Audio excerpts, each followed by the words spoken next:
but to do that I need to fix some stuff, and the main stuff is the batteries. Let's go downstairs. So those who have been following me, you know that these two, that blue one, they're all the same, and there used to be a fourth one 2 years ago.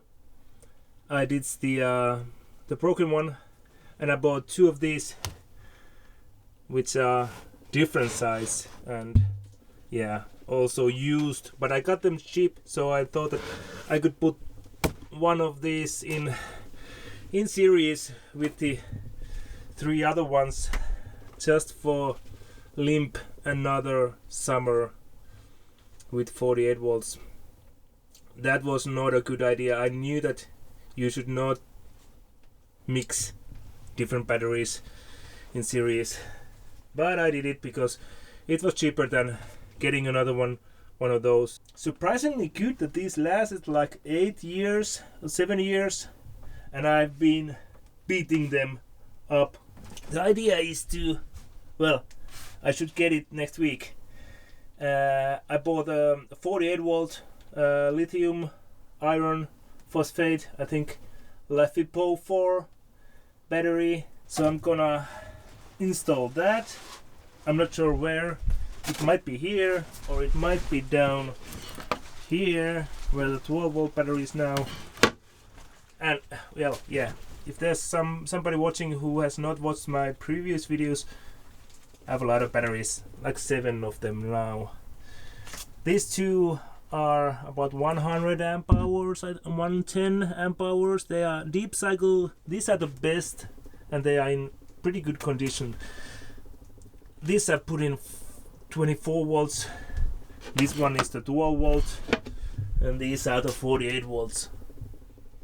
So you might be asking why do you put 3 different voltage systems on a boat? There's no reason, there's no sense, and there's not. It's stupid. But the reason is that when I bought the boat, I thought that I could run the motor with 24 volts, but quickly I realized that, well, doubling the voltage doubles the amount of power you can get from the motor. So, but before that, I had already done some stuff with 24 volts, some systems, some lights and stuff. So, and also I wanted to keep the 24 volt because I could run the motor with that also. So if something would happen to the 48 volt system, I had a 24 volt backup system that I could use. And I had like 2 situations where I needed to switch to the 24 volts for the motor when the 48 volt was completely drained off. So it has become useful like in 2 occasions. But yeah, it's too complicated. So the idea is to put the 48 volt system for the motor and also down convert from that to 12 volt with DC-DC down converter. But still I'm gonna keep these 2 batteries and I'm gonna put them in parallel. Now they are in series, so I get 12 volt, like 200 amp hours with these deep cycle batteries. That's for the kind of like a backup for the all the instruments and stuff, lights, that kind, if something happens to the 48 volt system. And also I got the small solar panel over here for 12 volts. So yeah, that's gonna charge it like a little bit, but not enough for the consumption of the fridge and autopilot and that kind of stuff. But yeah, it's gonna be a backup. That means that I can simplify all the solar charger stuff. So now I have 24 volt, 48 volt. That's a 12 volt system. So all that I can, well, yeah, simplify. Let's get the batteries out.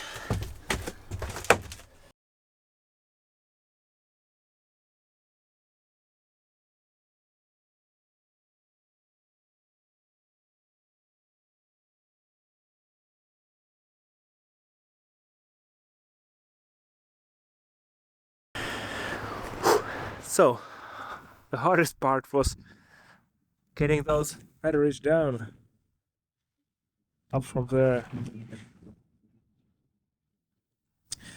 I had to use a rope to lower them down, but god damn, they are heavy. What did I calculate?